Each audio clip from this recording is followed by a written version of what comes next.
Okay.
Hello.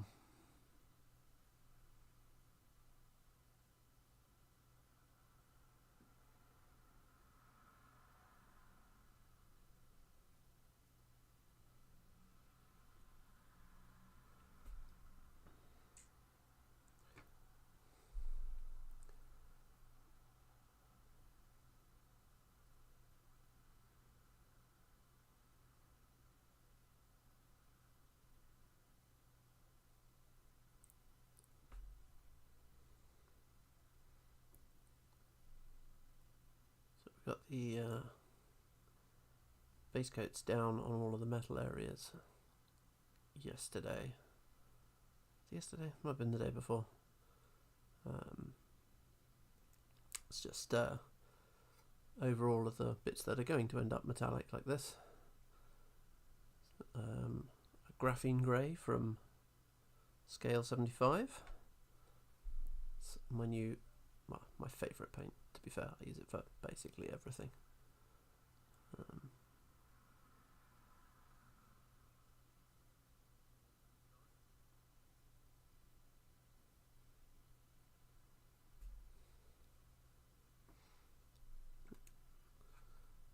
So what we'll do is, I think we'll probably just work on this side today, because non-metallic metal is not the fastest approach, but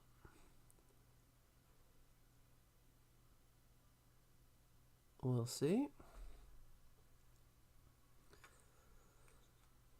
So all we're doing is mixing a little bit of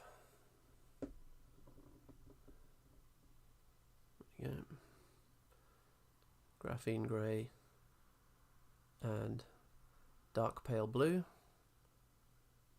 It's about a 50-50 mix of those for the first stage of highlights, and this goes over probably 80% of the area that we're going to paint. You can kind of fairly liberally put this on.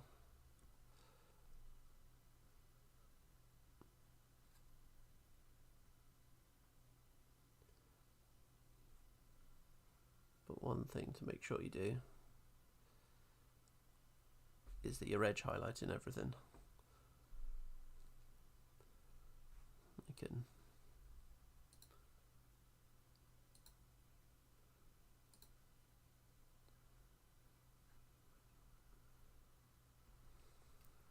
go.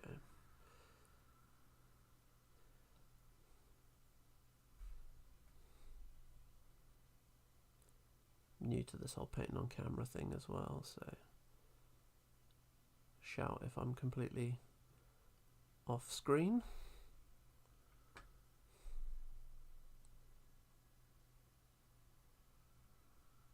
I could probably go a bit brighter with this first mix, to be fair.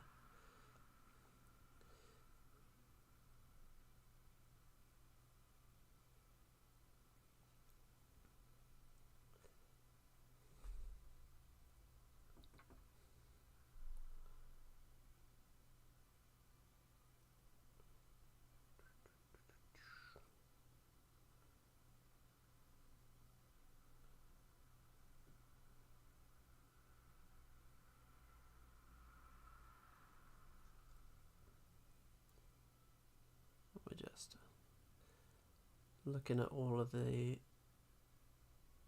areas that would catch the light, breaking it all down into sections. So is it like this piece? It's a cylinder.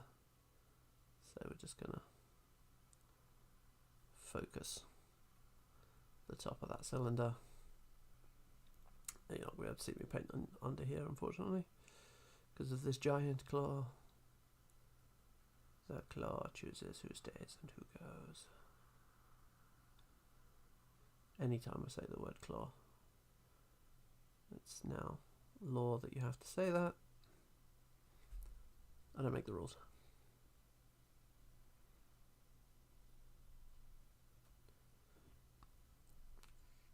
Oh, I've got all of these chains and everything to do down here as well. Oh, so much metal.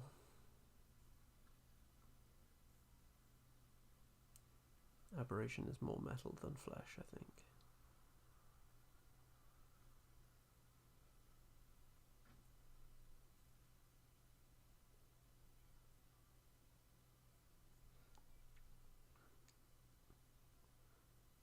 Made the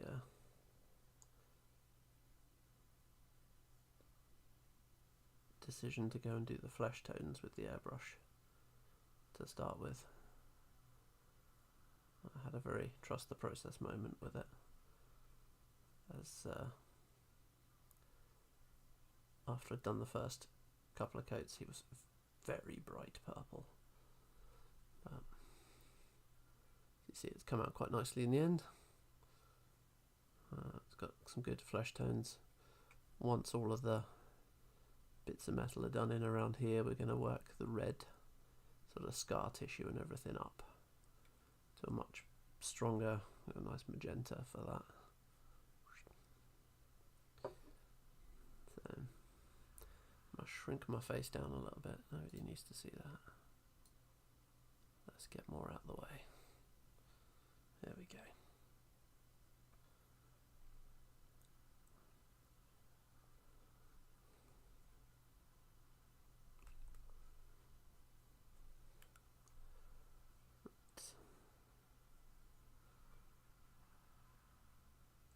More in here. It's important when you're doing non-metallic metals to make sure you are leaving some nice deep shadows as well.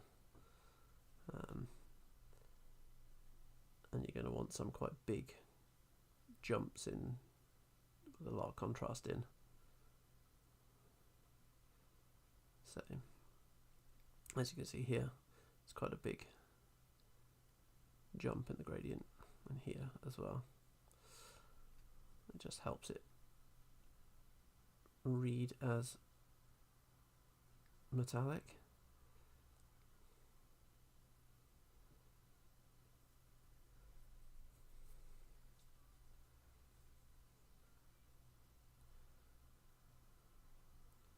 Let's get some of these done as well. Little bits attached to the tubes. I don't know whether to do these bits in brass actually. I don't know whether that would look better.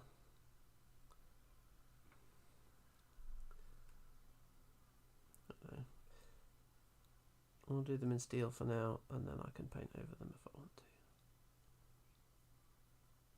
These are nice simple shapes, so they're really easy to figure where the highlight's going to go.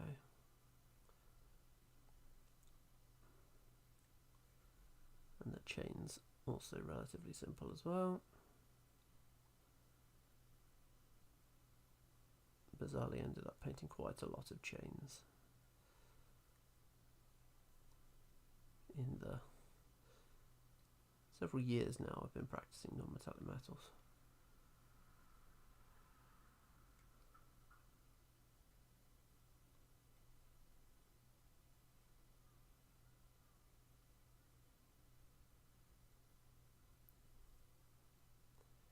So these, we want to focus that highlight towards the top section of the chain link, and then this side of the lower link.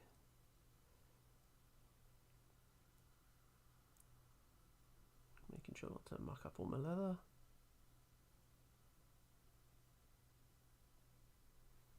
And then we scoop from that side to that side.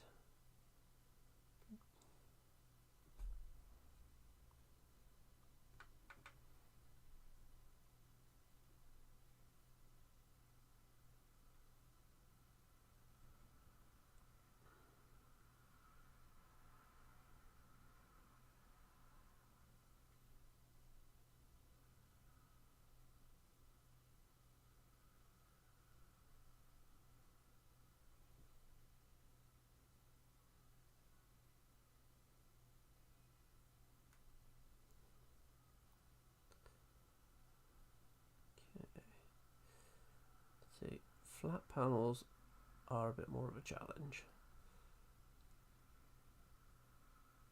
You kind of need the detail on them. So what we're going to do, we're going to leave the recess in here by this big lip thing. So we're going to highlight the top edge of this lip and bring that nice and bright. And then immediately down in there have the deepest shadow to make it nice and contrasty. So we're quite watered down on the paint now. Just taking it in thin layers, building that up.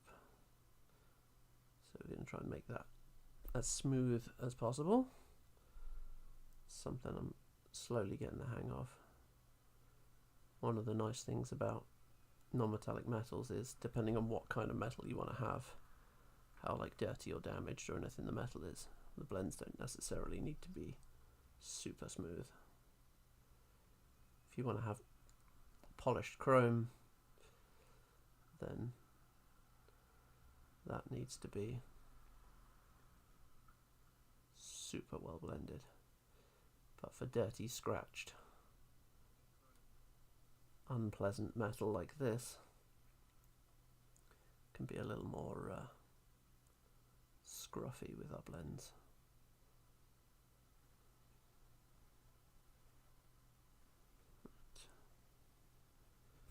Ooh. Again, we'll move on to a highlight of these bits next. I think we'll just finish this box up and then again here,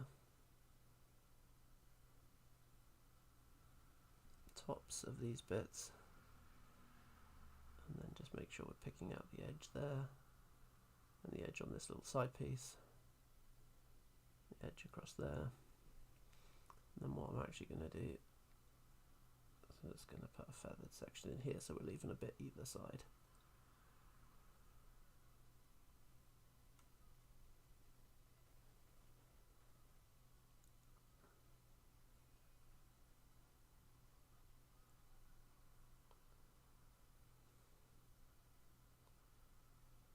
Brighten up a little bit.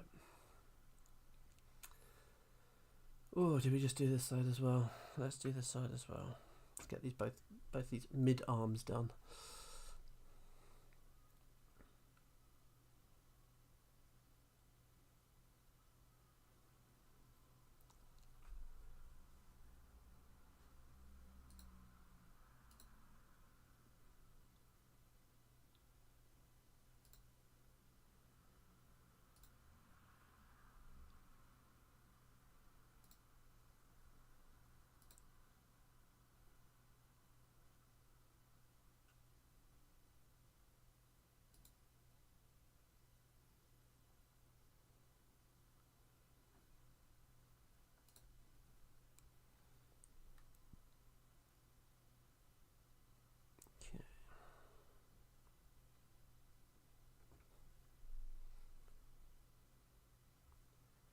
This isn't my normal painting desk, so the lighting up here is not as good as I'm used to.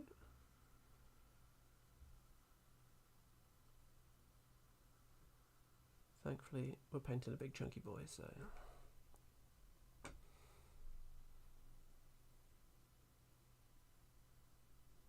just gonna highlight down there. And there's a nice edge piece. Oh, I've missed a bit on my base coat. No! Tiny little metal debris in there. So just see how we're going to get the brush in.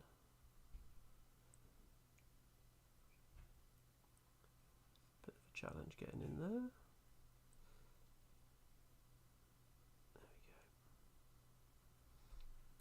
There we go. Okay. And then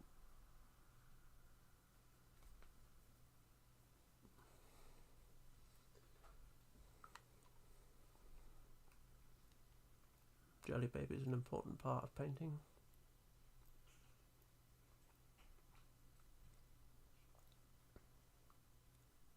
Again with the chains, pushing bottom to top, because that's where our light source is. We're kind of lit from this direction. So I'll hit the bottom of these, and then bottom to top. So decisions are going to have to be made shortly about my sewage, which is looking a gross brown at the moment, but it's going to be a very vibrant green eventually.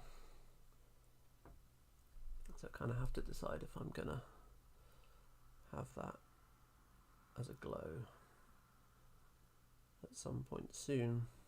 In fact, probably about now-ish.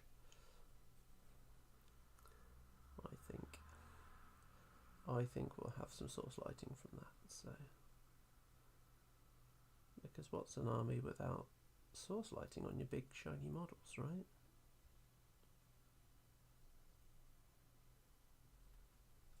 It's another thing I've been practicing quite a lot. Painting an entire goblin army all in grayscale with bright source lighting, inspired a bit by Orc Butt and his glowy shrooms. I thought that looked fantastic, and it's exactly what I wanted to achieve for my Grimkin. Although the Grimkin are much darker and more menacing than the paint scheme that he used on the Orcs.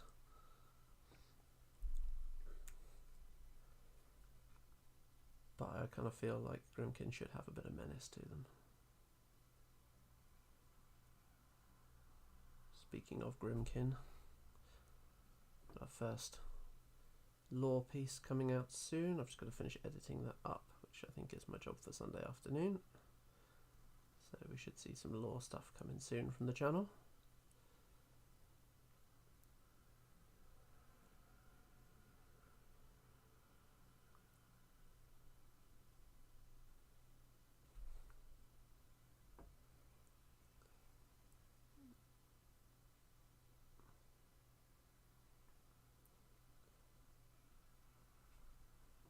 And the Grimkin, for my money at least, have some of the best lore.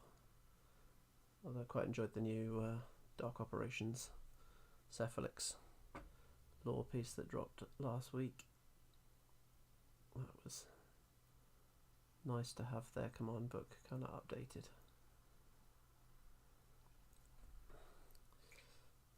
Then we've got those panels to hit as well, as I started on the other side of it. So again, first stage of this, fairly liberal. Just highlight that across there, and then fill a good chunk of this section.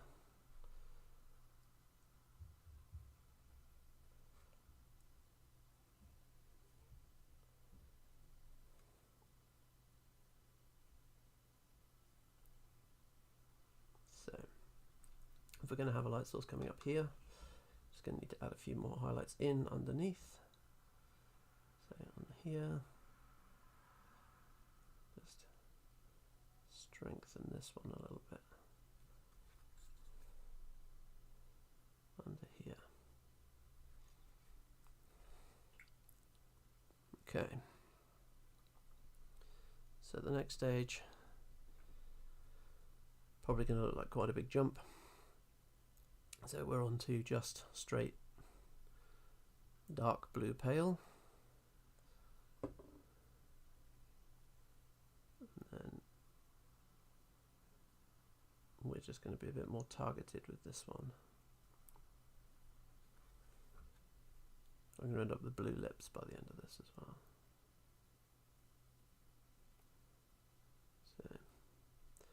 Here I've been quite liberal on the sides, on the edge pieces, because they're raised. But in this centerpiece,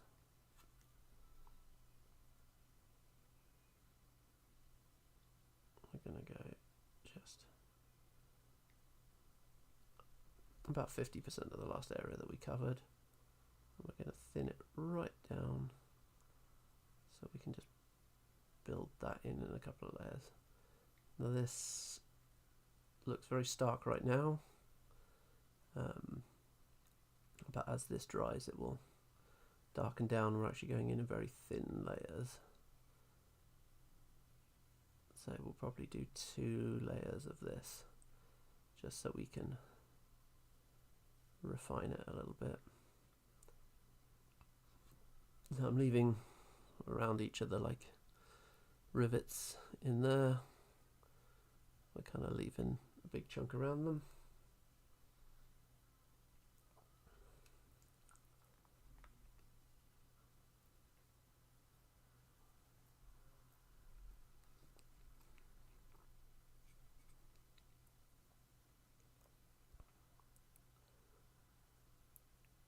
And then we just brighten that up. And with each of the rivets on here, we're just making sure that we're catching all the edges, or any hard edges.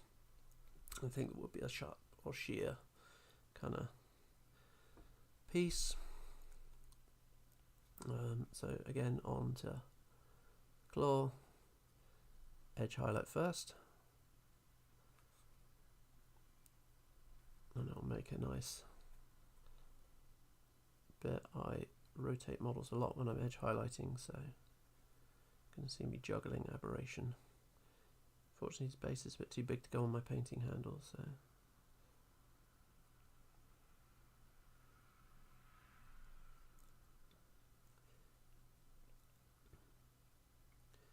this point we're still hitting all of the edges with this,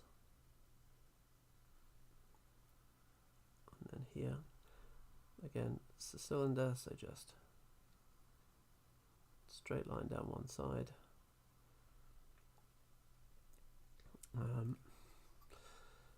When we're hitting a rectangular plate like that, we want to look at where that light is hitting. So we'll just go to each edge and leave a darker block in the middle there.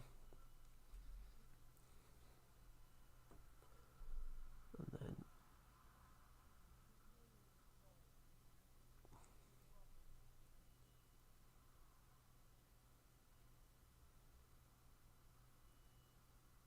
here as well. So we're not going right up to the edge there, we're going to leave a nice line in the middle. Part of the trick of non-metallic metal is knowing where to leave chunks of darkness to make sure you've got that quite big contrast.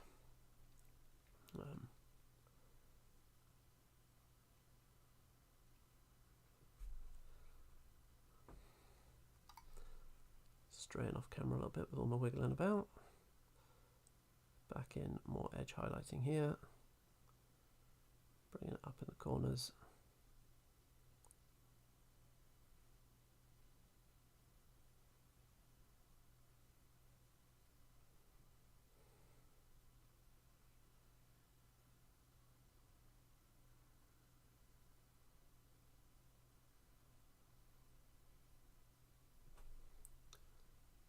These as well.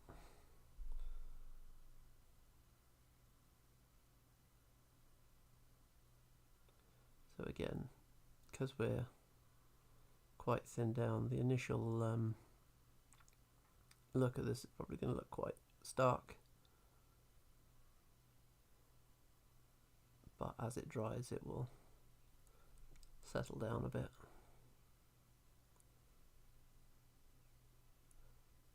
More edge highlighting, and then thin it down even more. Pull it to this corner, push it to that corner, again leaving that stark bit in the middle. Again, we've got, because our light source is going to be here and one up here, so we need to just account for that. Not so much on this claw, it's in the shadow of his leg, so Don't need to worry too much about where that light's coming from.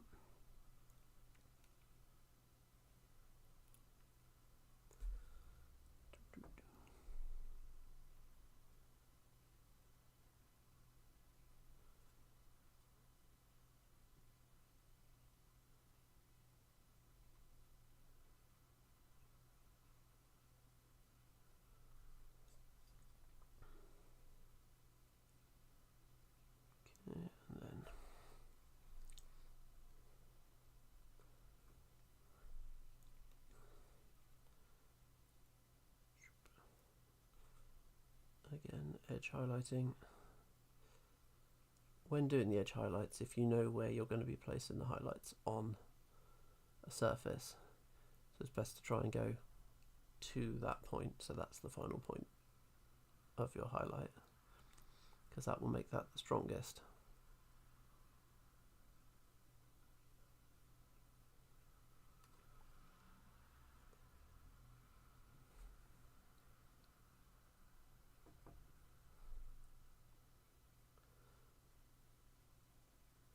Again, we're going to hit this corner and this bottom corner, so edge highlight goes along to that side and to that side, and then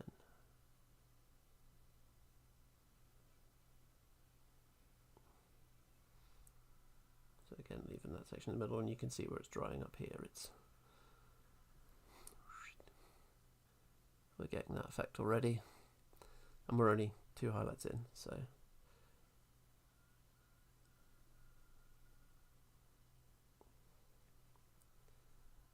but we're already leaving bigger shaded areas, so it kind of depends on what kind of metal you're going for and how shiny it is.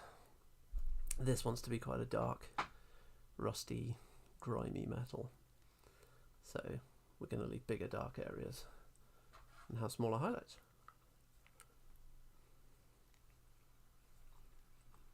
Get these chains in. Oh, some bolts under here.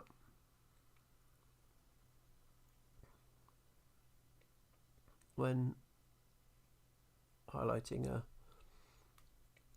circular area, we can see in here that edge highlight going further along, dragging it to the point where you're then going to draw across and then along again. Hopefully that makes sense.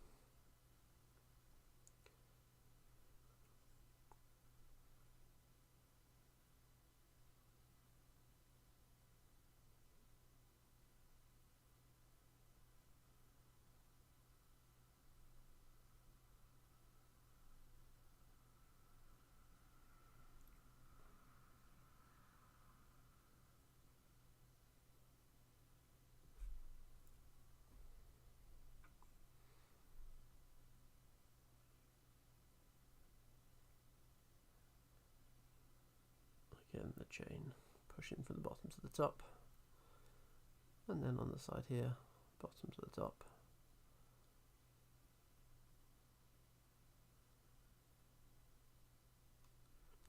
A tiny little mould imperfection there that I clearly didn't get out well enough when I was assembling, and now it's causing me trouble when I'm painting. Always assemble your models properly, folks.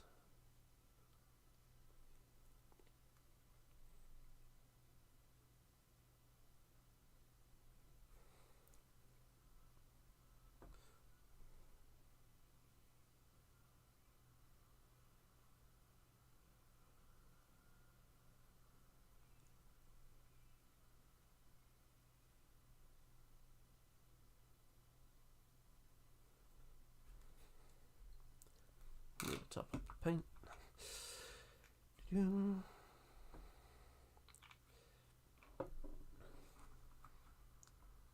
Very foolishly left a load of paint on the wet palette and it's kind of sprawled out a bit.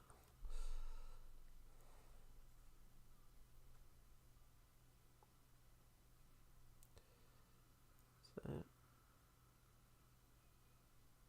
as we work through the different layers, each of these is going to get progressively smaller, just a little bit quicker each time as well, which is good.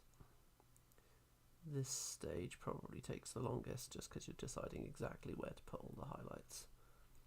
Once you've got these initial ones in, it's a bit easier to put in the following stages. So.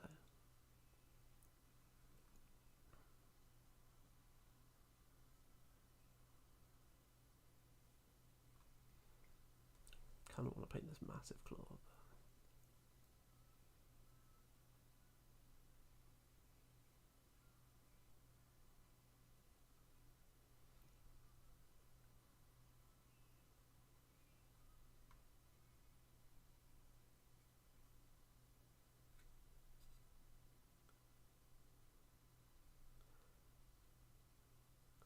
Make sure we're edging this elbow piece underneath.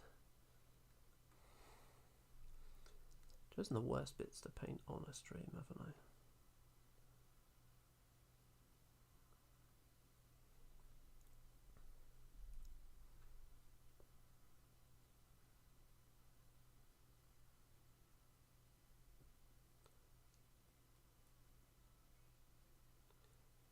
So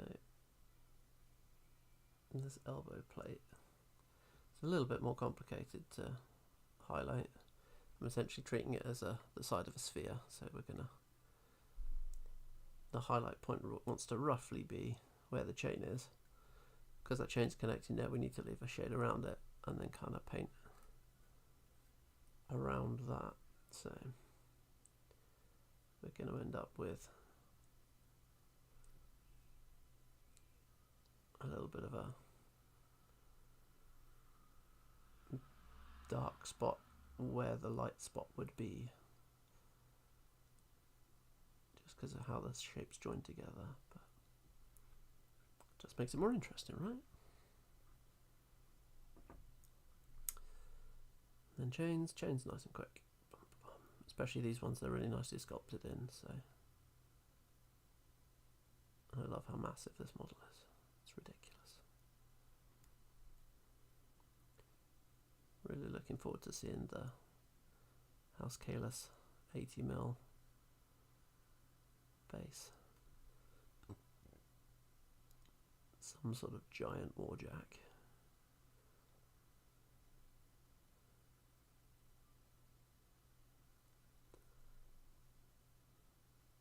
Maybe that's what we're going to see at the Lock and Load keynote. Dead excited for that. 3 AM Sunday morning. Not entirely certain whether to get up for it or just wait, but you know.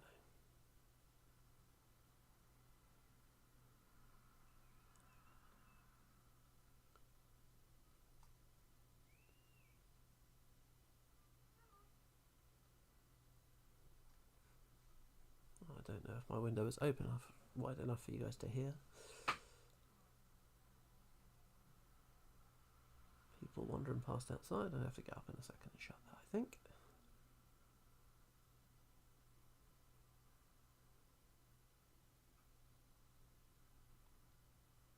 The joy of living in a suburban street. To hear everybody's business as they wander up and down.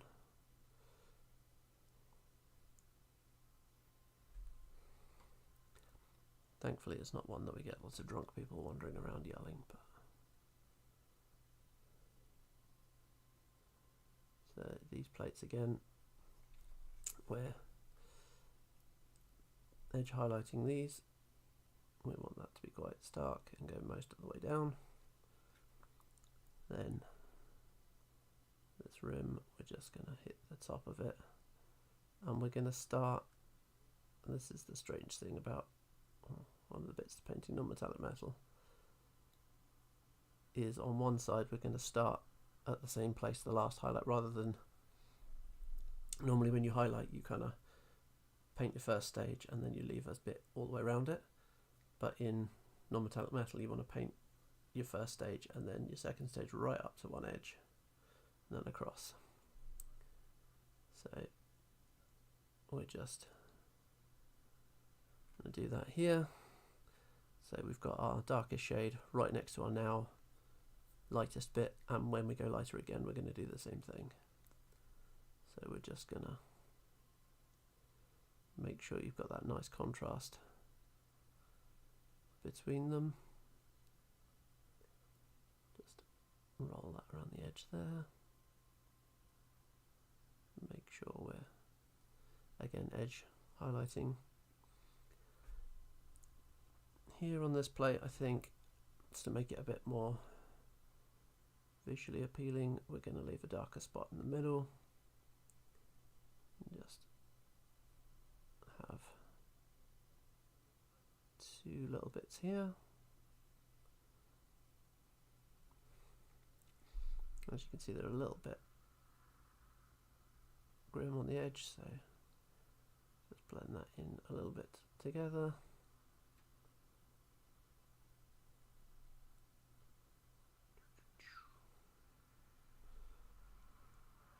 Well, stretch that across a little bit there at the top. And this plate, we're just going to hit all of the bottom of these little circles. I'm not going to get the top of them, but what we are going to do is then hit a bit across here, and then this corner down as well.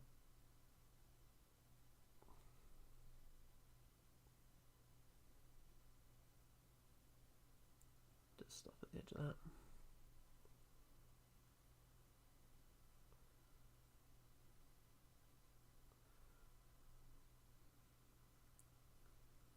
Okay. There's a little butt box thing.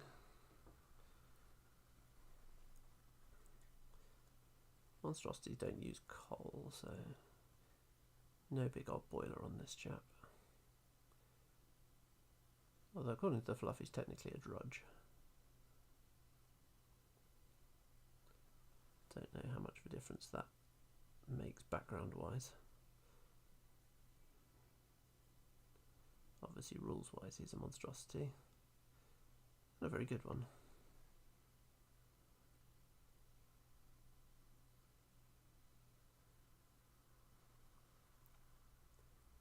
And make sure we edge that. Edge that.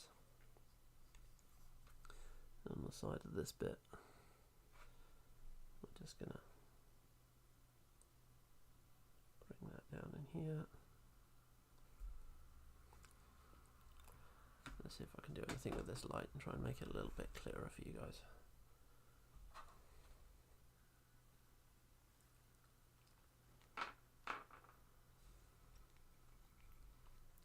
Not really. Next time, bring the bigger light up as well.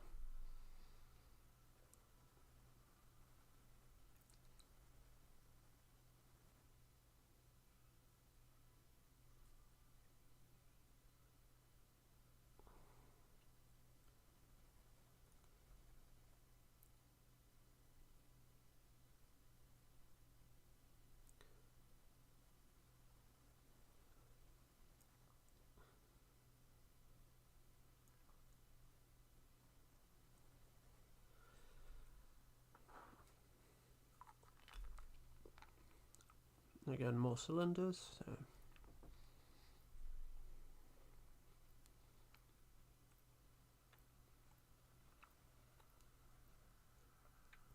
there's a very good Squidmar video on highlighting different shapes and volumes. I found that very handy when I was first learning, or first trying out non-metallic metals.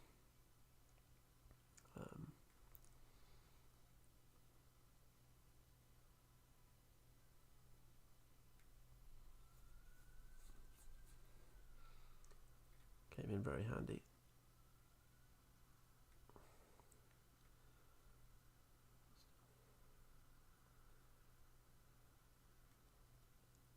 Okay. make sure we get that side of this little plate up in underneath the arm. That's a nightmare.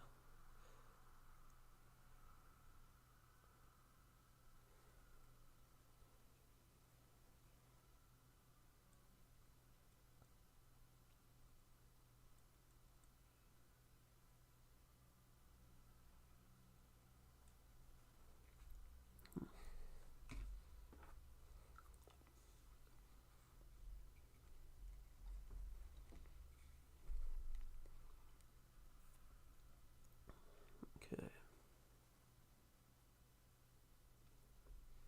Nearly there.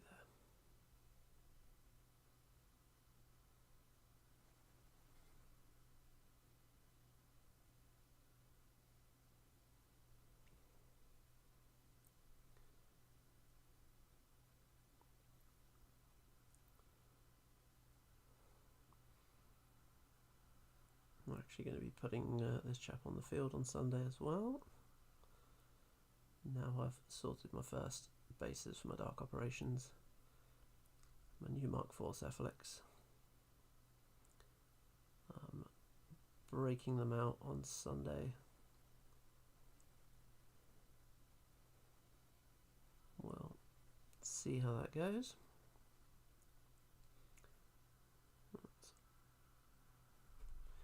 One of our newer players. So we're going to break out some 75-point and 100-point games over the day on Sunday down at Entoyment. So that should be good.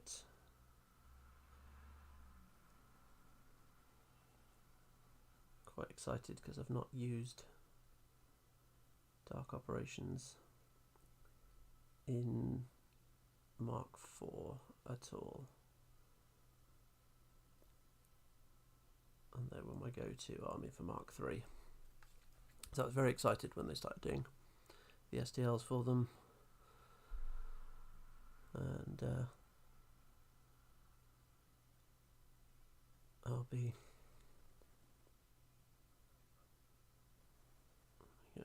looking forward to getting to grips with them again for Mark IV. Painting all the new things. I've still got my my Mark III full field allowance of everything except the dominated units. I never had any of the dominated units before. I always felt that I should convert them if I was going to do that, and I never really got around to it. So the only one I used routinely was I had Celine Rayfell and the Nis Hunters for them, and Alexia and the Risen, because it was funny when people killed the Drudges to then turn them into zombies. I feel like that's the correct use of a corpse, you know, reuse, recycle.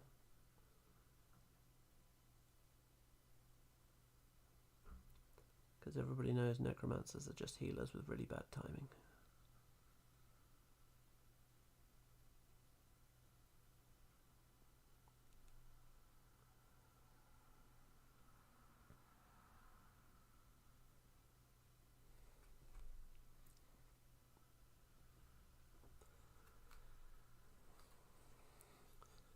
So now I'm going to be painting the underside of here, and the base is going to be right in the way.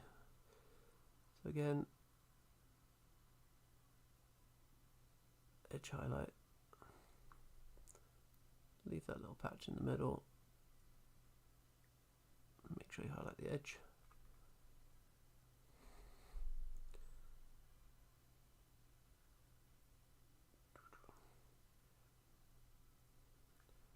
I've got a really weird concentrating face.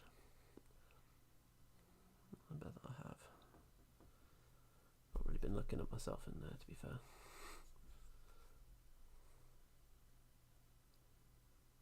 Taking a reasonable amount of concentration to keep this on the camera, so things you get used to over time, I suppose.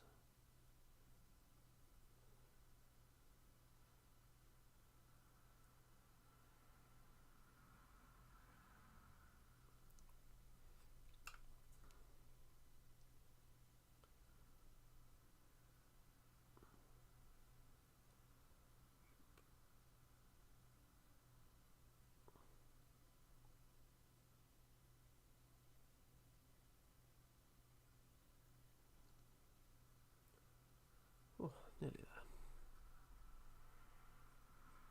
Hey look, more edge highlighting.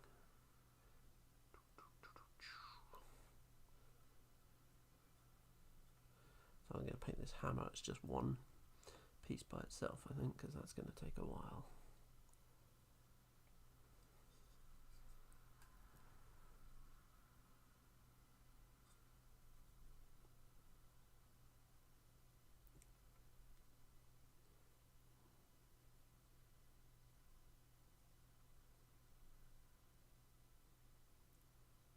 Okay. Same thing again. Each corner, and hopefully it's already starting to read as metallic. Just when we're doing this,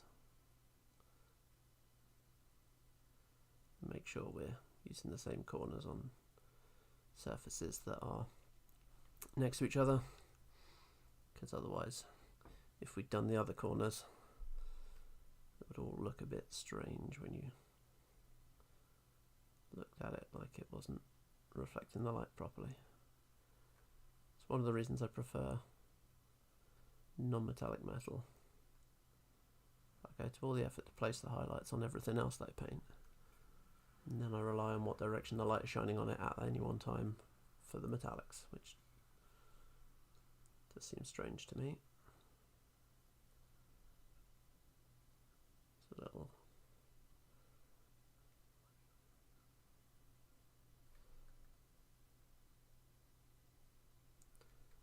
again, making sure we're catching all the edges. Rotating our big boy round.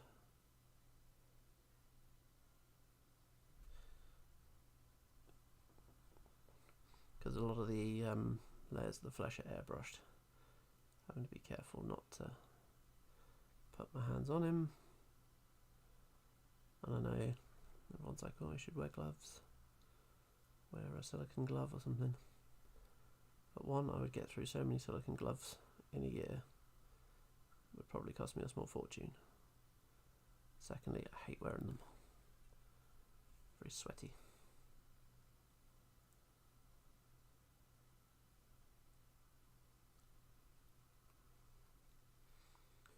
Okay.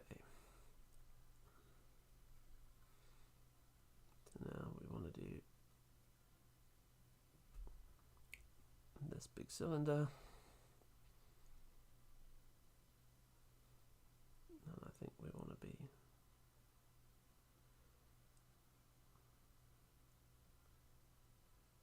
edging it and then colouring in a bit in between. And those edge bits can extend much further out, and then we want to maintain it across here, leave a little gap in the recess there,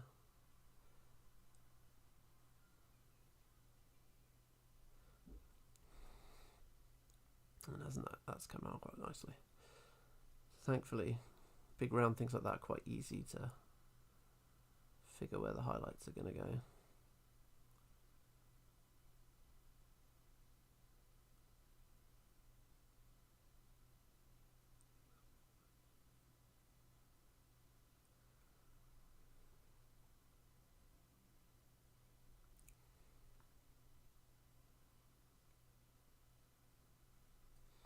I find flat plates are probably the hardest to figure out properly.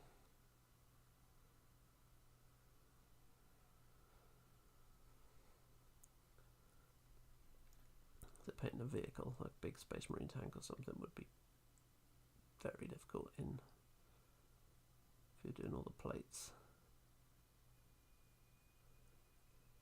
Paint an Iron Warriors tank, all in non-metallic metal. That's how you get your practice in.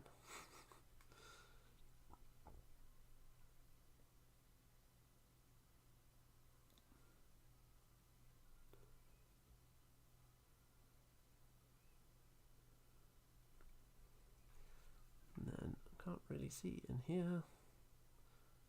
It's very difficult to get the brush in here as well, because there's a giant smashy hammer in the way.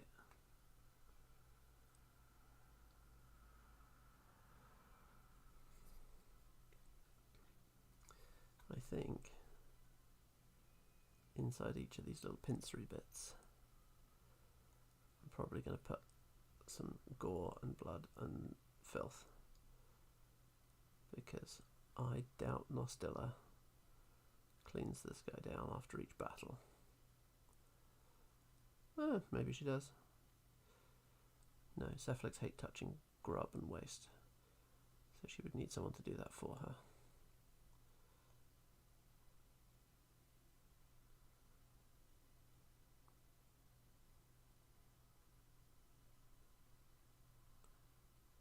That's for the lesser casts, isn't it? On this one, so we've done a highlight on this side, highlight on this side. There probably wouldn't be one underneath, but just to add a bit more interest to the model, make sure we keep going round, we're going to edge highlight this piece, and then we're going to put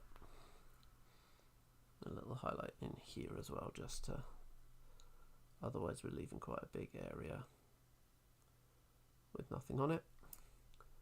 And whilst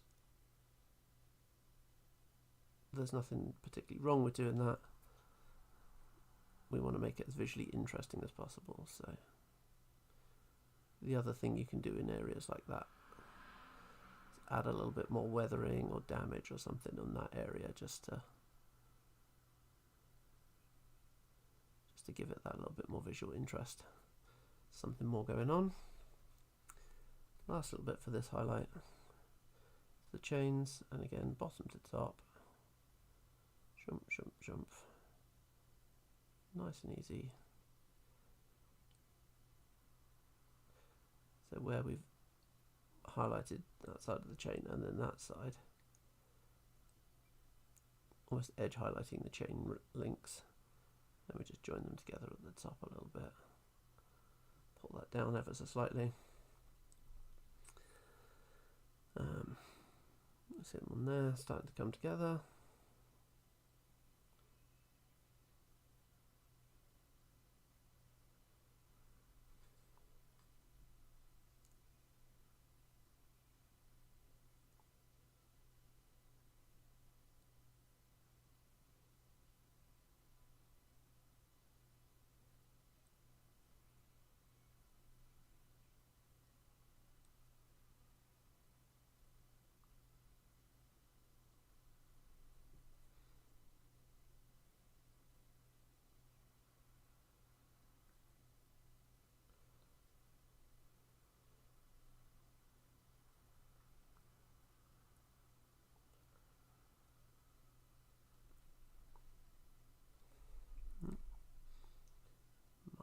A little bit, made that highlight a bit too big, thankfully.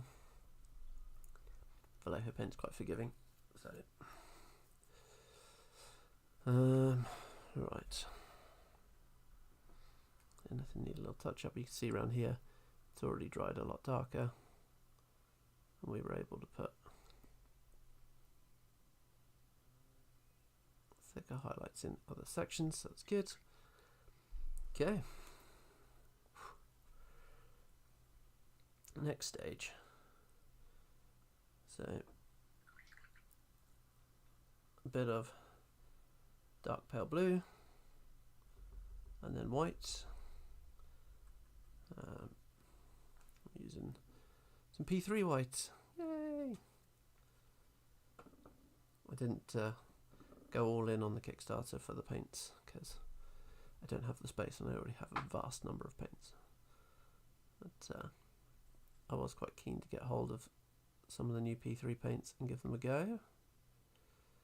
So I got the starter set. I found them pretty good. It's nice having the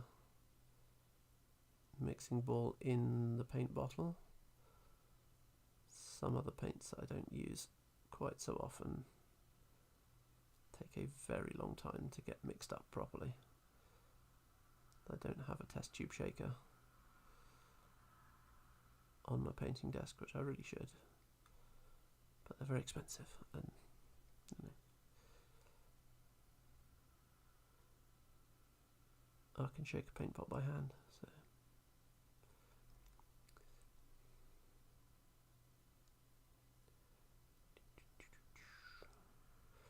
cool. So again here, similar to the last step, take the edge highlights much further round, and then the smaller highlight in the middle, and take your edge highlights out, and then smaller highlight in the middle, and we're just pushing that and pushing it and pushing it as bright as possible.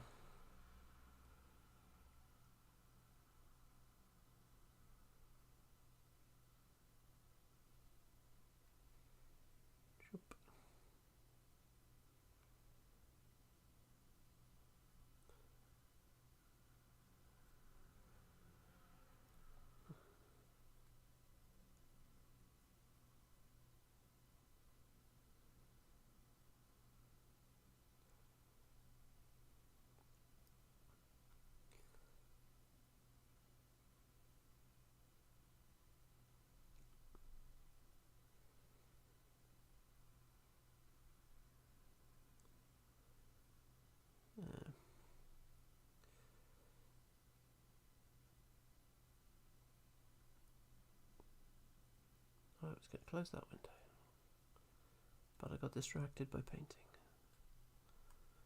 It's the one thing that distracts me all the time.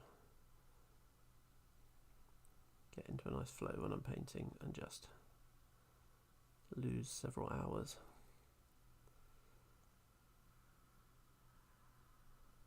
It's easy to do.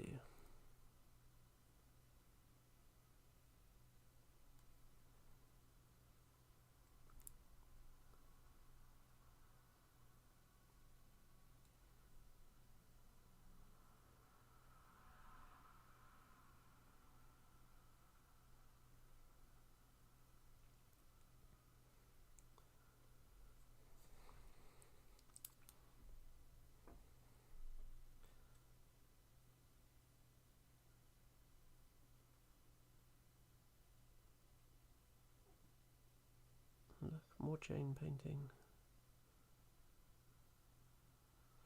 Thankfully these are the last bits of chain that I need to do for this dude.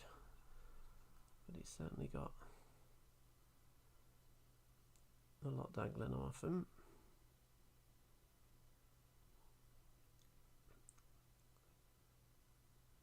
I don't know whether to crack on with the criterions next or do Xiphus and Themestra. I've got Xiphus here because his base turned up the other day. I need a second one of him printed at half height so I can paint him up like Invader Zim.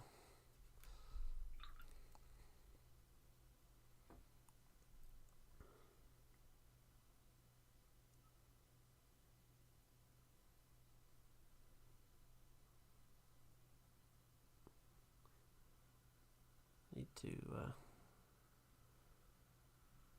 figure out what I want to do for the second unit of criterions as well, because I don't want to just have two units that are exactly the same.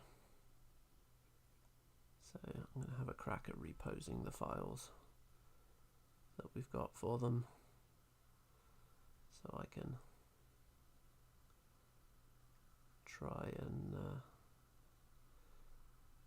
paint some different looking ones or do a different looking squad unit because they're such cool looking models.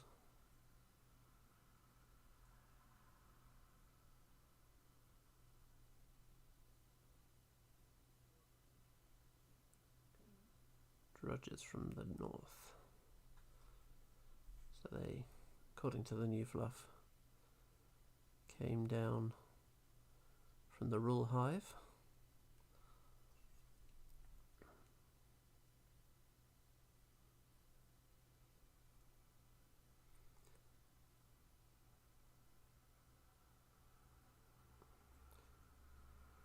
highlights now, a bit more cooperation between a few of the hives in the story. The emergence of the Chimera being an actual threat to the Cephalics, as they normally just ignore everyone and take what they need. But with Chimera actively attacking them and destroying one of the main hives, and they're finding the spirit of togetherness.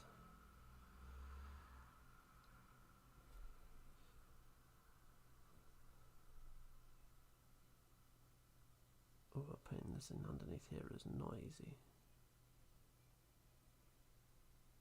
Trying to edge highlight under there.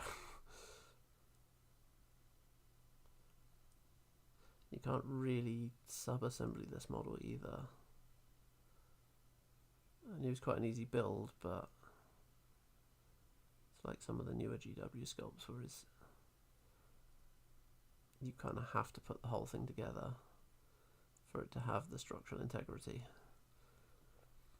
especially his hips.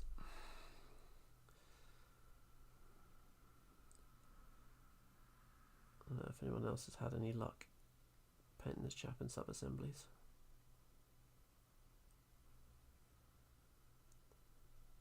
But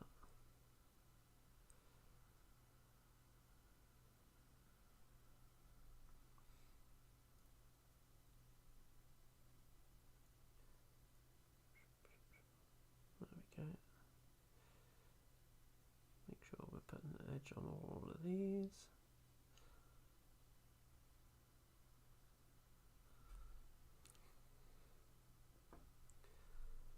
Yay, more chains. And again, just hitting the top edges of these now.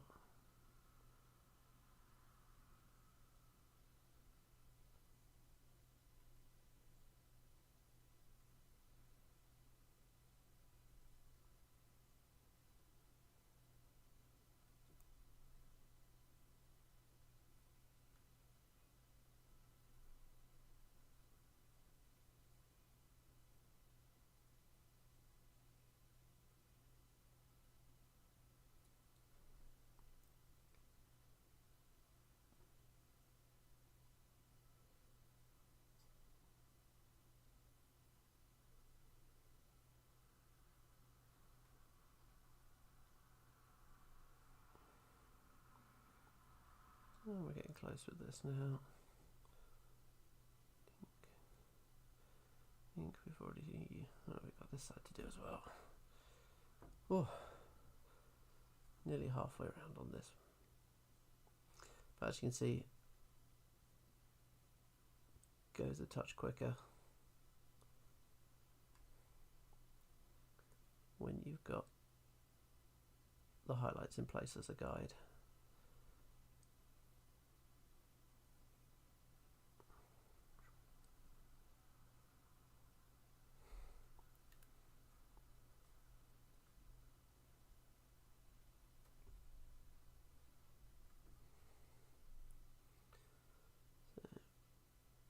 Just make sure we catch each of these rivets.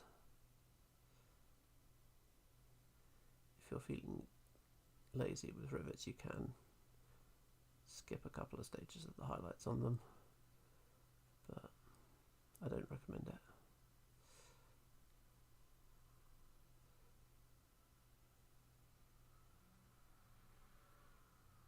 Because it doesn't filter through all those layers underneath. It just looks very stark when you do that. So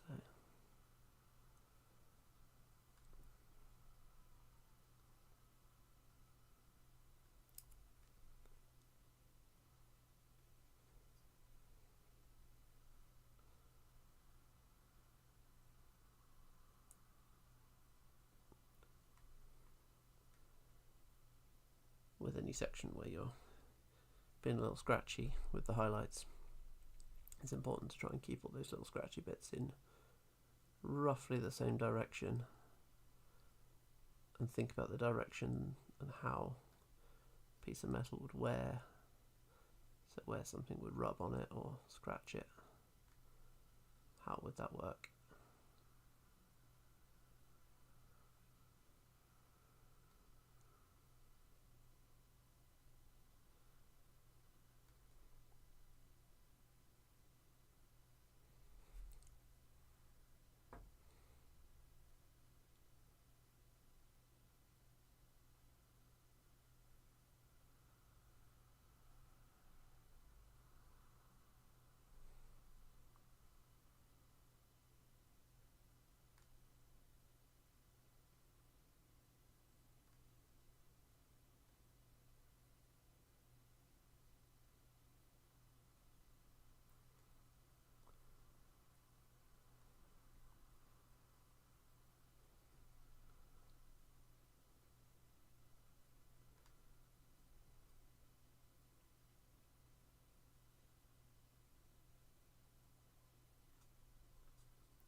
Round bits, nice and easy to do.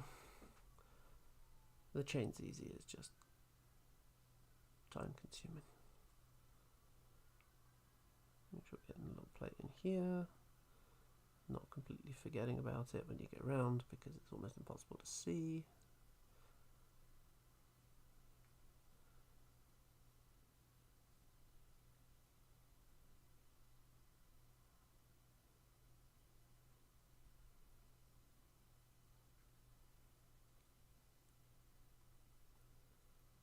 Just cross the top and down the side of each of these.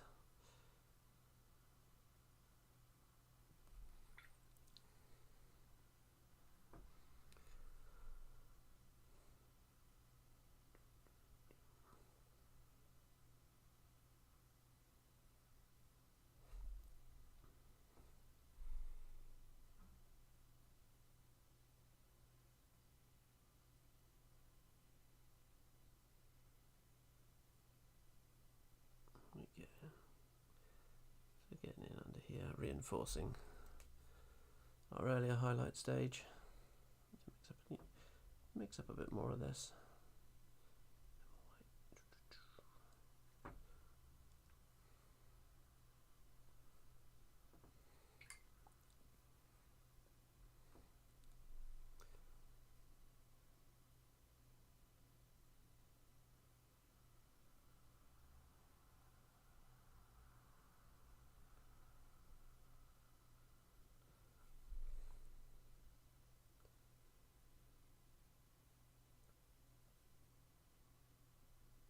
Close now to a pure white, which is good, and that will be the last stage, just spot highlighting in a pure white.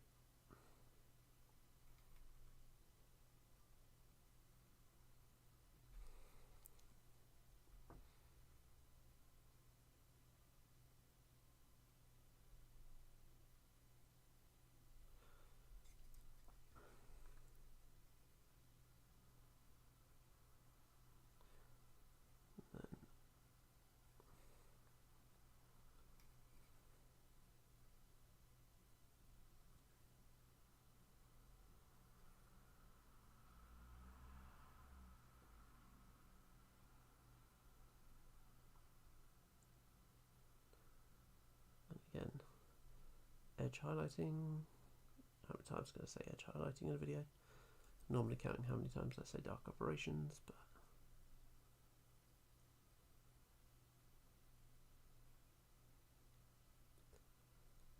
it's going to be nice to actually get them on the table again. Did originally start painting them up when they had the Crix casters in, and I'd bought Montenegro 2 specifically for it, and then just as I started painting her up, she got removed from the list. So she's actually in my cabinet over there, about half painted. But such a cool model though.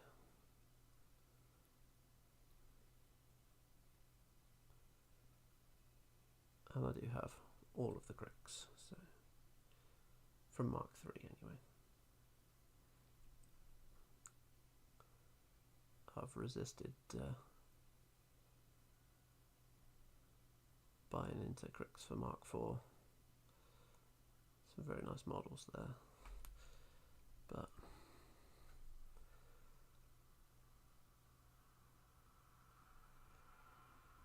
I think I'm going to hold off for now. Looking forward to the Fane of Nero. Some vampire boys and girls.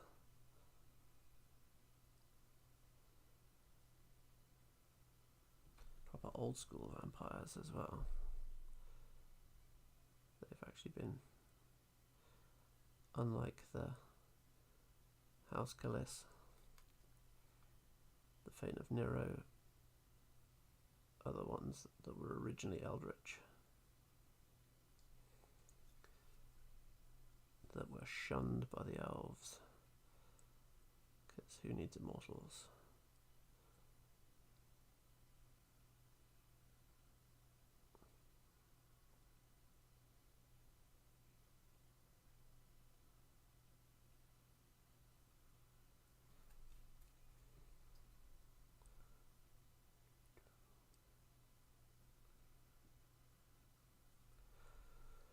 Oh, that's a bit up there.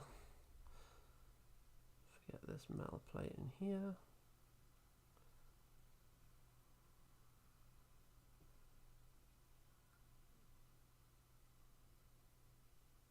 There we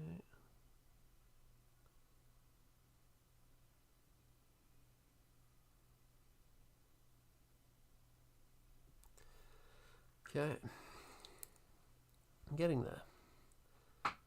Now, final bit. The pure whites. So it's going to go in and pick out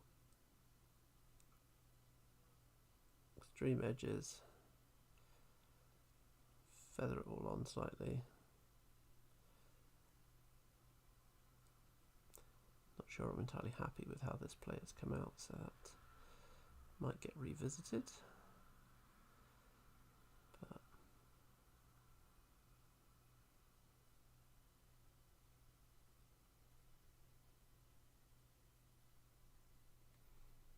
again, edge highlighting, don't worry too much when you're doing edge highlights in non-metallic metal. You can go quite extreme with them.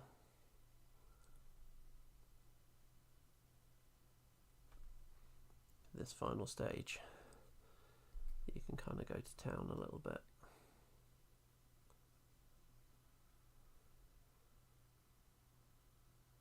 And it doesn't matter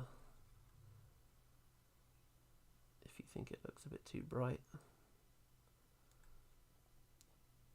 You essentially can't go too bright with this stage.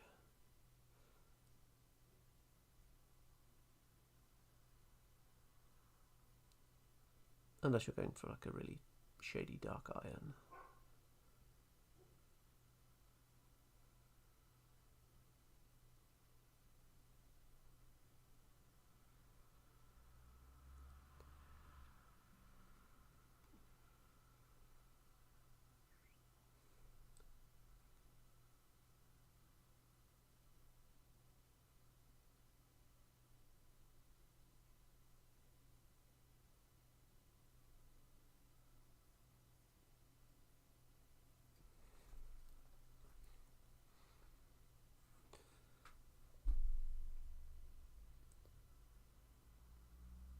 This is also the stage where we can put in some battle damage or anything. It's nice and easy to add it in. That's all we'll do, is just put some streaks of the last two stages of highlight in, and you end up with a nice sharp jump, like a deep scratch, and it can look really good.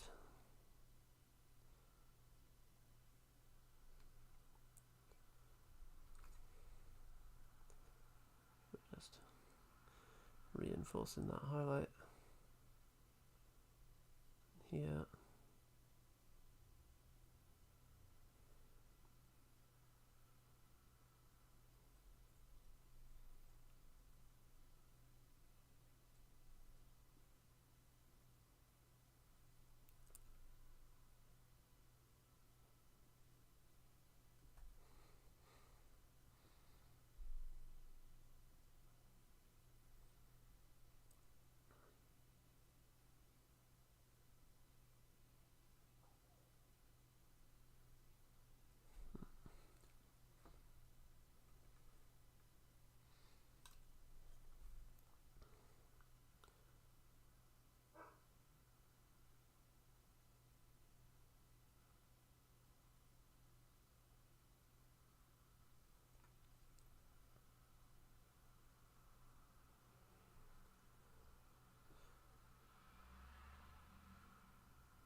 I'll pick up my Frozen and Forgotten set tomorrow as well.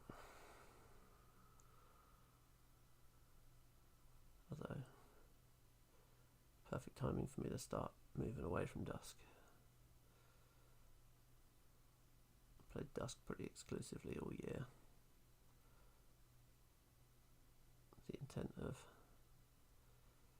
getting to grips with them and trying to get them to a mostly painted army.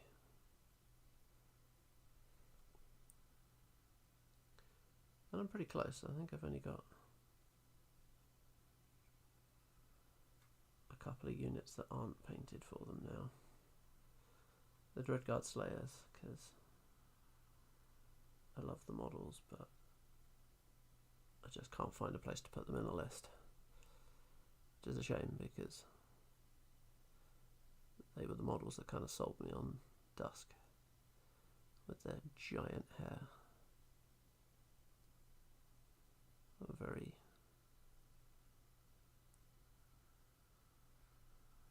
Sephiroth swish hair, and I love it, but I don't know, they just need something funky.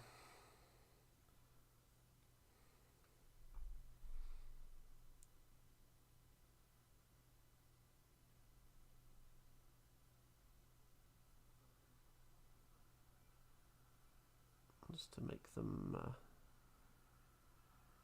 I don't know, have a place, their own place. I think the issue they suffer from is anything they can do, cats can do better. Which is a bit of a shame.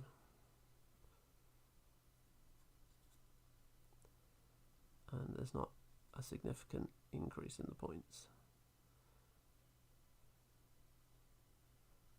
I do wonder if in January we're going to see cats go up in price.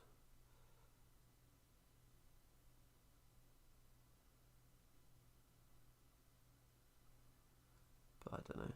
I think Dusk win rates are low enough that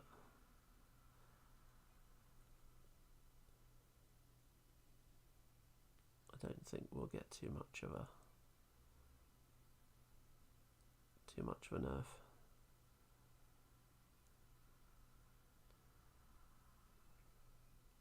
So here on these sushi plates, I'm purposely leaving some gaps in the highlight, just so it looks a bit broken up and a bit distressed.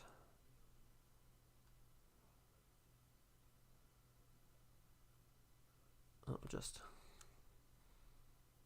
keep it reading as a battered and broken surface, kind of pushing some texture into it without painting.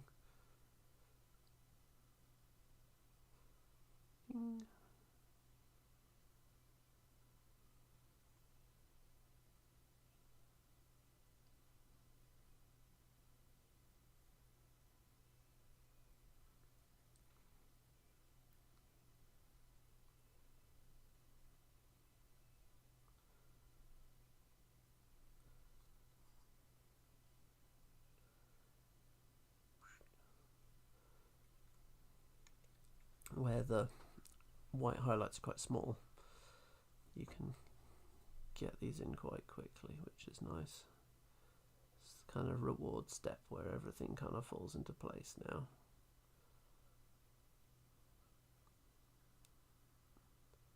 It's one of those trust the process moments. Up until probably the stage before this one is where it starts to read as metal a little bit. And then this final stage just goes, ding. Hard work pays off.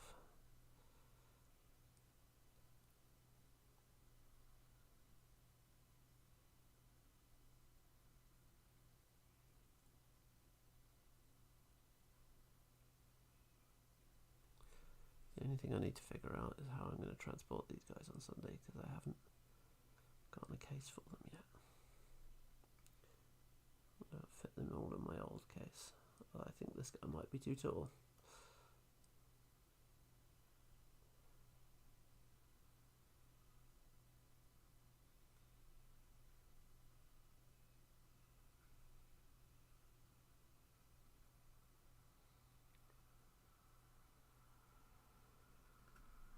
on taking, as I haven't printed out any of the new drudges yet. Been trying to resist until I've gotten the new bits painted.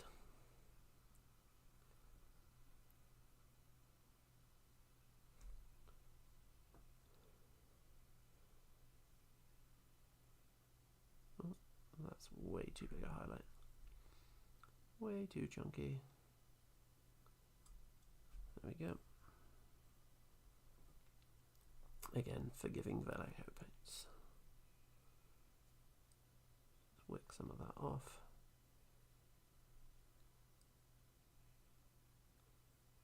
Whip those edge highlights on. Oomph.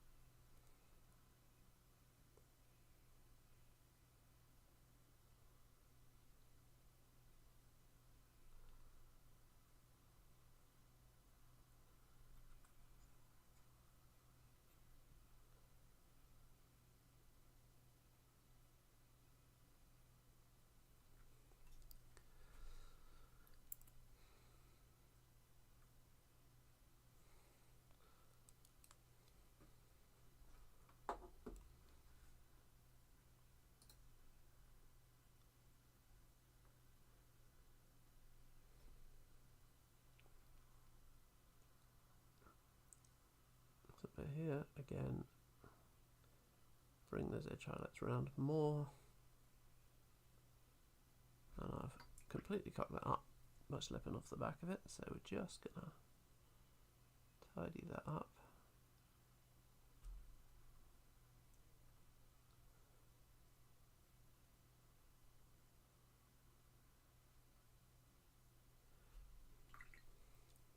I'm putting that shadow back in. Easy fix.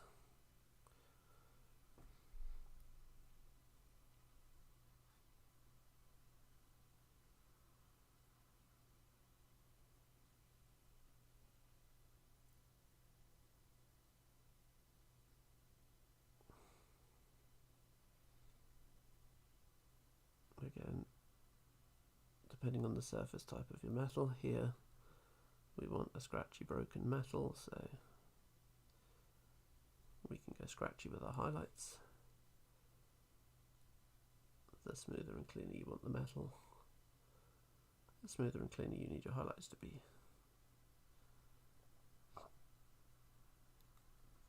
But something tells me that Nostilla didn't polish him up to a chrome finish at any point.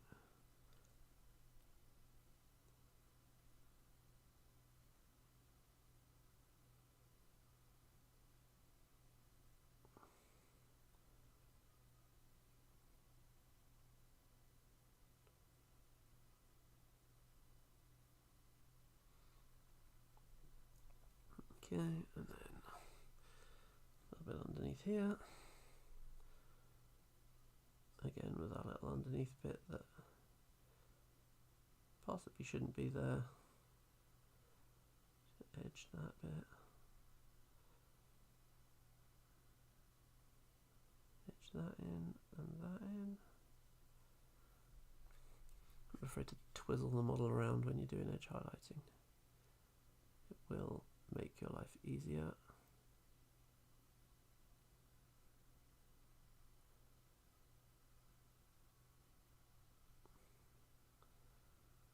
And if you have a way of making your life easier when you're painting, you probably should. Right, last little bit, and then that's 2 more arms painted, only 2 to go.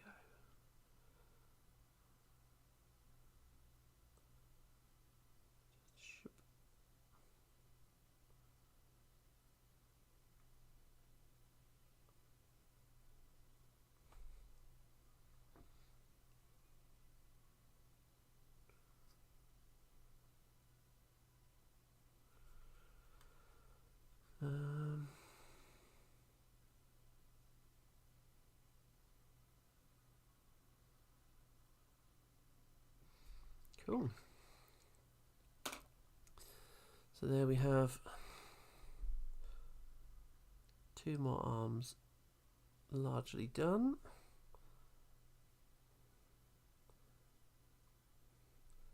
I think what we'll do is just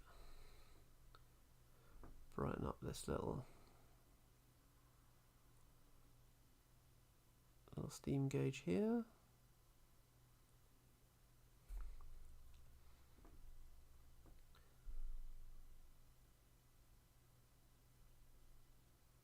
Putting these in is always a bit of a nightmare. There we go. Okay. So the non-metallic brass, so like this bit here, that is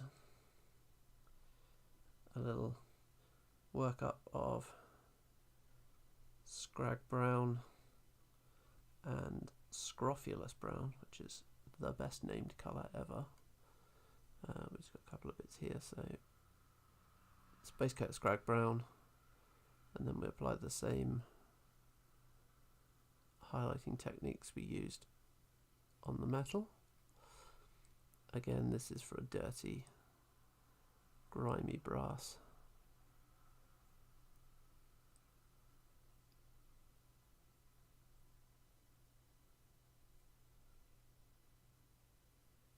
So we can be a little bit scratchy. So this first mix is just a little bit of scrofulous brown added into the scrag brown. I don't have my scrag brown here, but it's quite a brown, yellowy brown. That's scrofulous. It's a fantastic colour. Works perfectly for what we're doing here.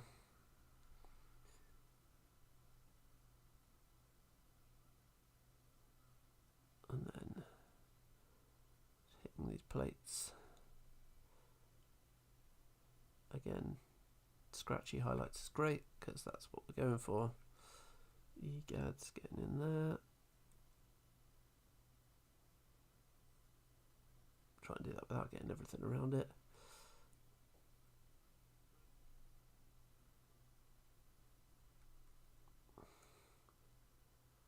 This little plate under here. Again, right in underneath the arms.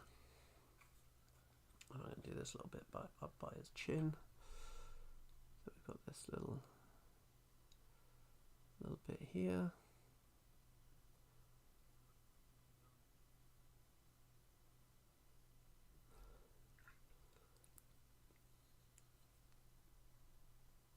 And then this pipe on his sort of breathing tube bit.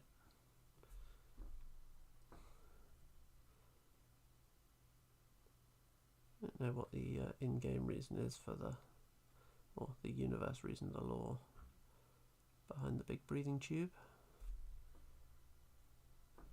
Probably just to make him sound menacing and ominous.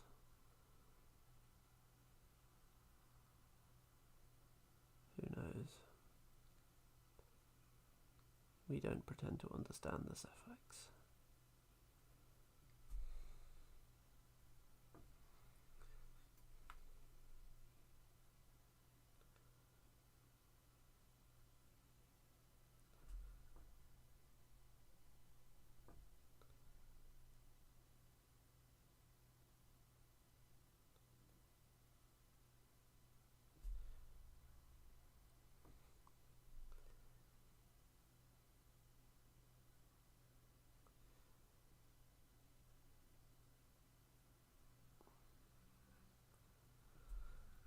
Okay, and just need a top up of the scrofulous.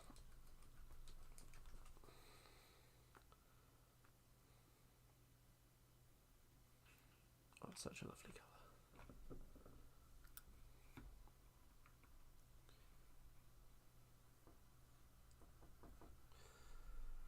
So then again, back in a similar way, similar vein to the other metals, just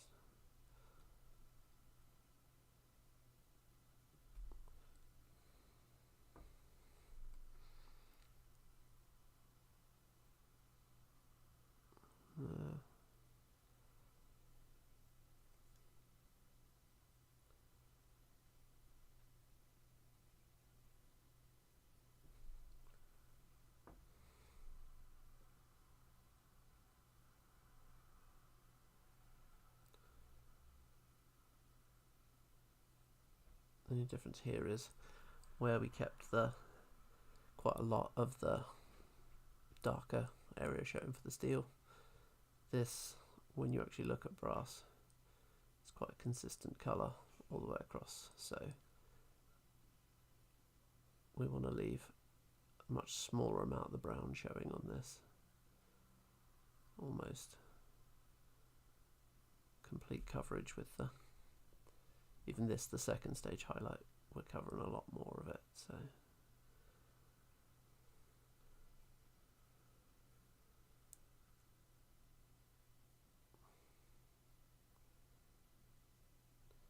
it doesn't hurt to grab a reference picture of whatever metal you're painting to have up as well. It's never a bad plan.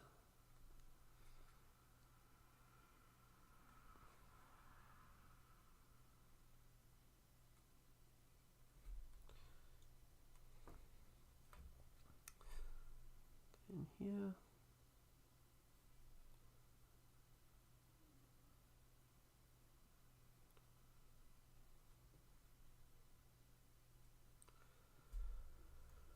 Ooh.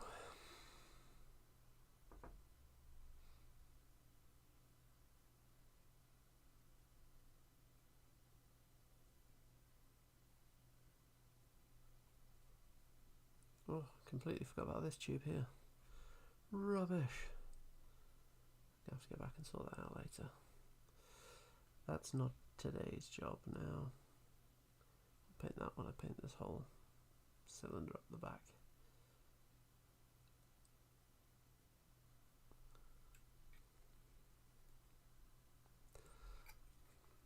So then, there's a lovely breathing tube.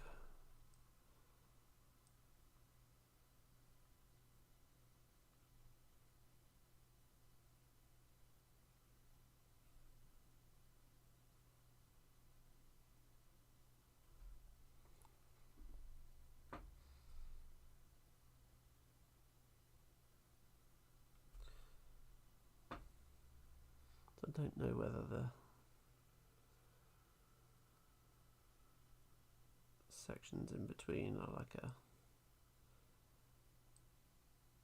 also going to be brass, or whether they'd be just, these are armour bits around a different conduit, but I'm going to leave them nice and dark in between just because it adds some nice definition here.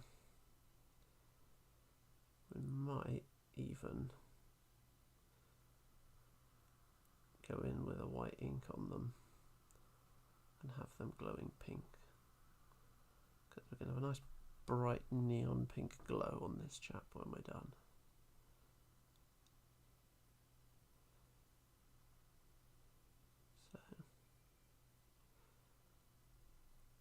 So all of the cephalics in all of the art have always been depicted as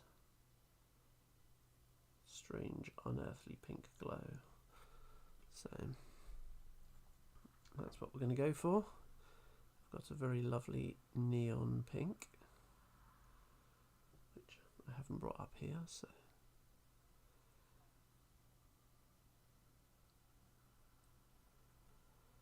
but it's going to look very cool. I'm very happy with how it came out on my Nostella.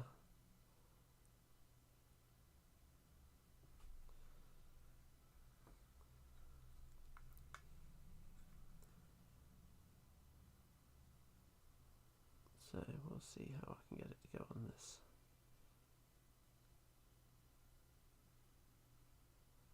It's quite a difficult paint to work with, to be fair. It's the Vallejo Air one, but it's very grainy. I think it's been sat in the shop for a very long time before I bought it.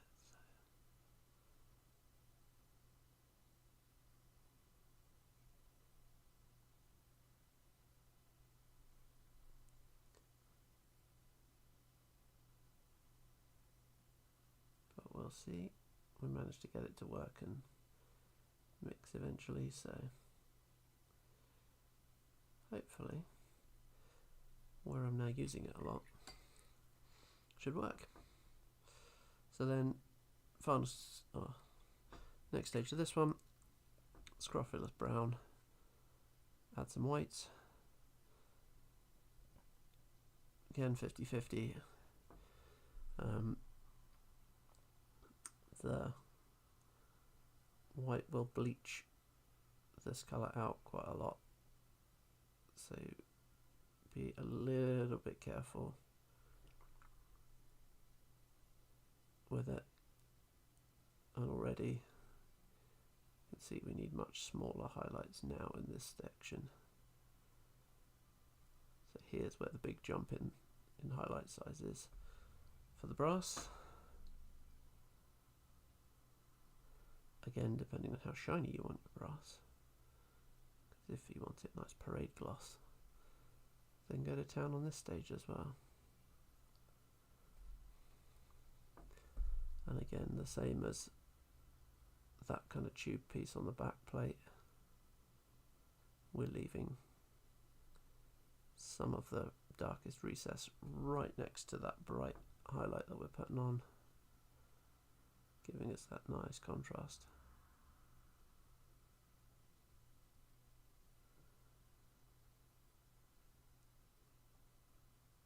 And here, just going across, make sure we get that bit.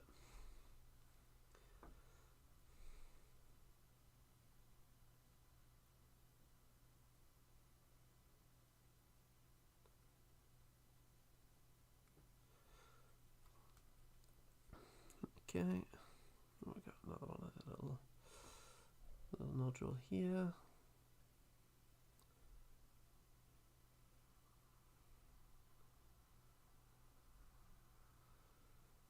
And then the back of this armor plate under here. Oh, that's a pain to get to.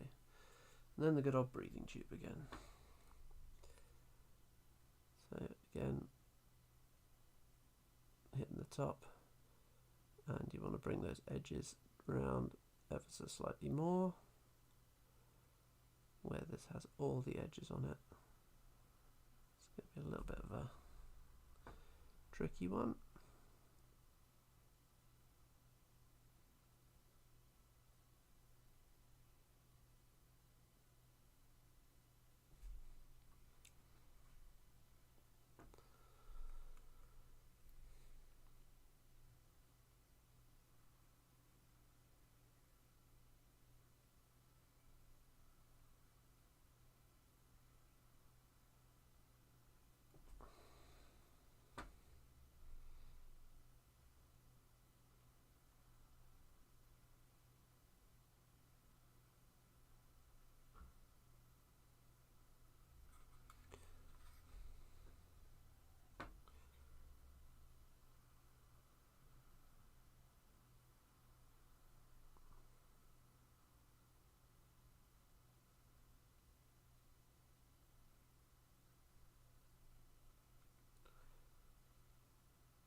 Okay.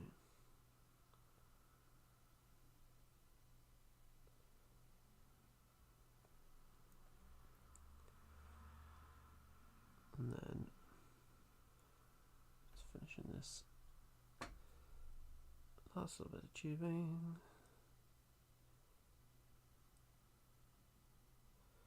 We go. Bring some of these highlights around the front a little bit more.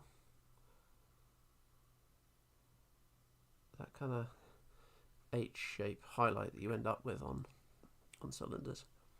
It's one of the best things about doing non-metallic metal. It really helps it to read properly. Pulling around those edges. And then, last but not least, a little bit of watercolours off-white.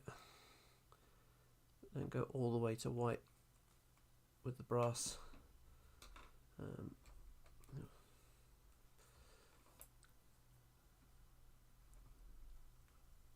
Just because when you look at brass it doesn't really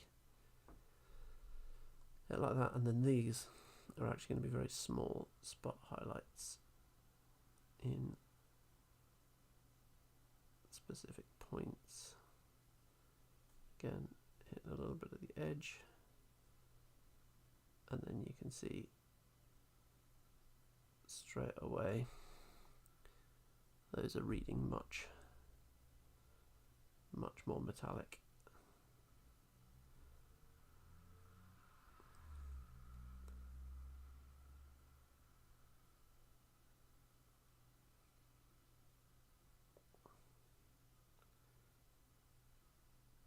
And these highlights can be quite small and just very purposefully placed at junctions and things, just where it's going to be the brightest, just on the corners, much smaller pieces there.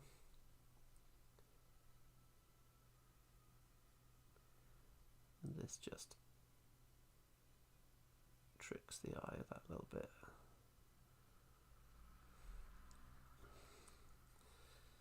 At the back of these, the non-metallic brass is a new one for me. This is only the second model I've tried it on, so hopefully that's worked. I feel like it looks good. And then here, what I'm actually going to do with this final highlight on these tubes is, rather than doing the H shape down both sides, I'm just going to go down one. It just gives us a little more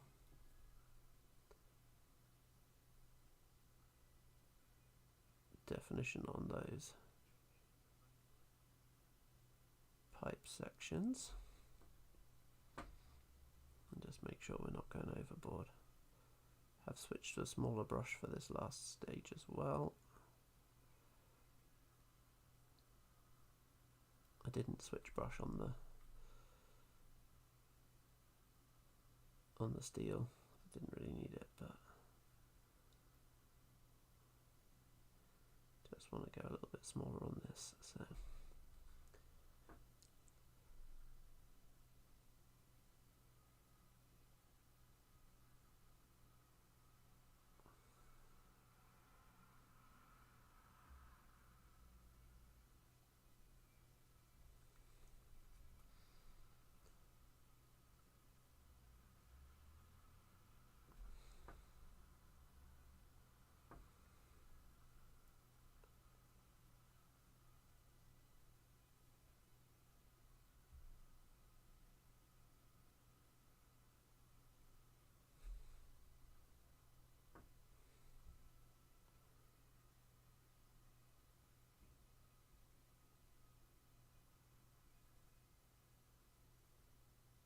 he says that he's only going to do one side of these, and he does both on this side. These chunks are slightly bigger than the ones on the other side, so a little bit easier.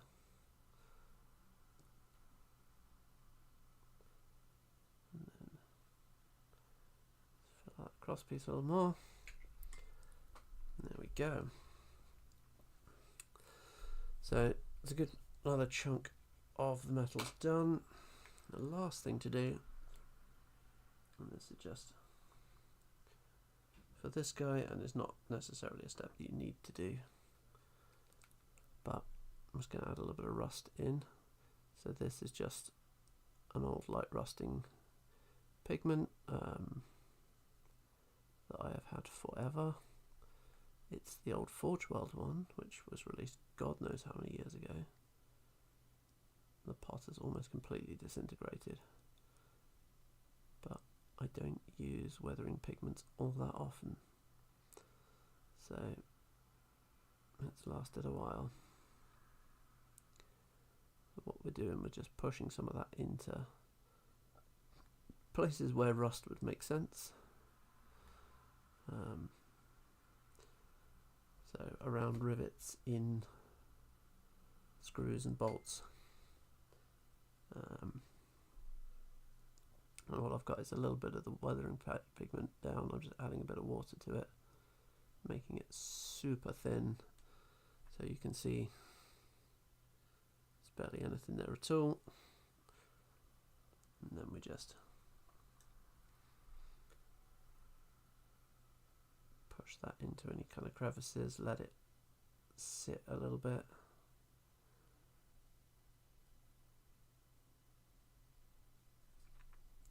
Especially on the chains. You can just kind of jab it into the links and it will flow nicely about.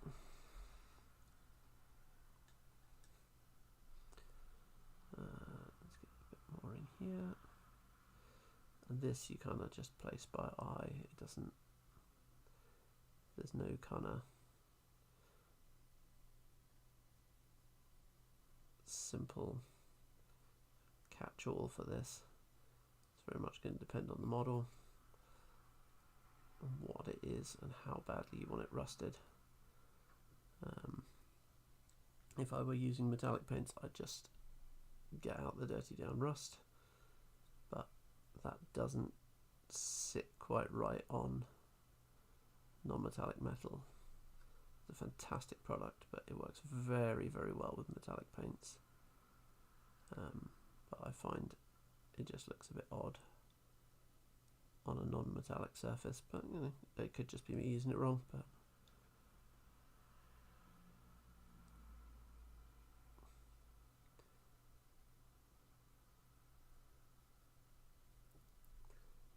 maybe want some running down there.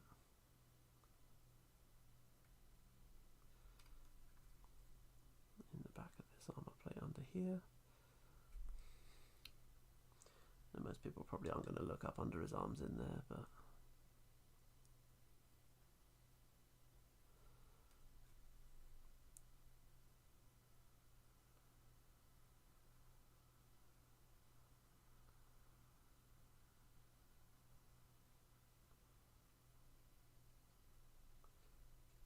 yeah. The great thing about the pigments and powders is you can just scrape it off with your finger as well, and it comes off nicely. And the top there, down in all of these bolts and screws and things in there.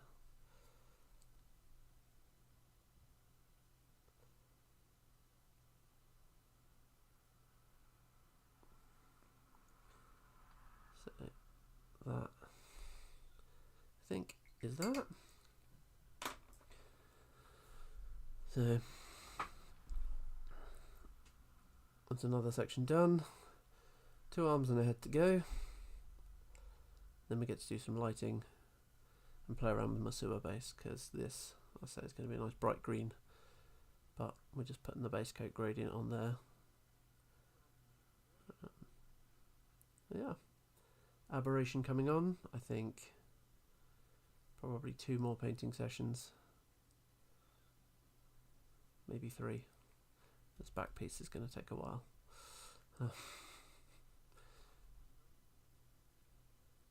But yeah, anyway, I'm going to call it there for the evening, but let me know what you think if you want some more paint-alongs or a more actual properly edited painting tutorial on how to do those non-metallic metals.